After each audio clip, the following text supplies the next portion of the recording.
Hello friends, welcome to my YouTube channel story with Pulak. तो कहानियों के सफ़र में आज हम जो कहानी सुनाने वाले हैं वो कहानी है शील व्रत की प्रशंसा। कहानी का शीर्षक है ये।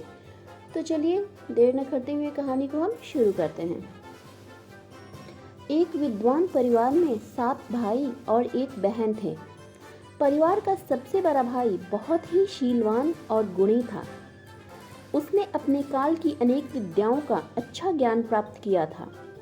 जब उसके माता पिता की मृत्यु हो गई तो उसने संन्यास वरण करने का निश्चय किया। भाई के आदर्शों पर चलने वाले उसके छोटे भाई बहन भी उसका अनुकरण करना चाहते थे। उनके साथ ही उनकी सेवा टहल के लिए उनका एक नौकर और नौकरानी भी हो गए।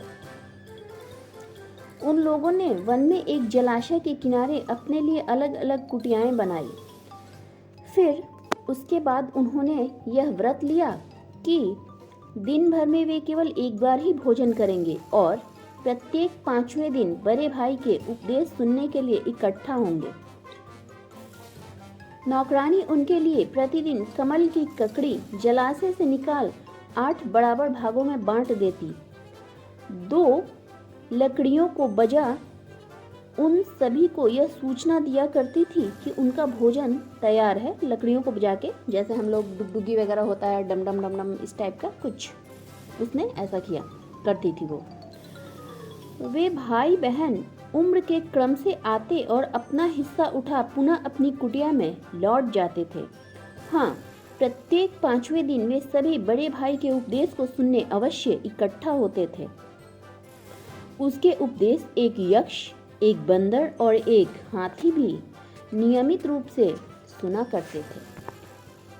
उनकी कठिन साधना को देख परीक्षण हेतु शक्र एक दिन वहां पहुंचे। उस दिन नौकरानी ने जब लकड़ियां बजाकर कुटीवासियों को यह संदेश दिया कि उनका भोजन तैयार है, तो शक्र ने अदृश्य रूप से बड़े भाई के हिस्से की कमल ककड़ी चुरा ली।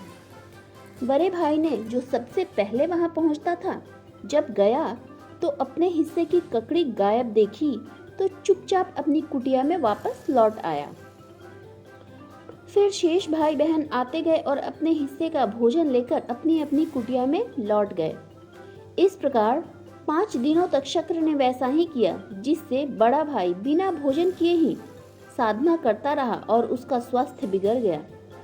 5वें दिन जब सारे भाई बहन, नौकर, नौकरानी, यक्ष, बंदर और हाथी सभी बड़े भाई के उपदेश को सुनने के लिए इकट्ठे हुए, तो वह बिल्कुल रुग्ण दिख रहा था, मीन्स रोगी दिख रहा था। उसके मुख से आवाज भी नहीं निकल पा रही थी ठीक से। कारण जानने के बाद सभी बड़े खिन्न हुए।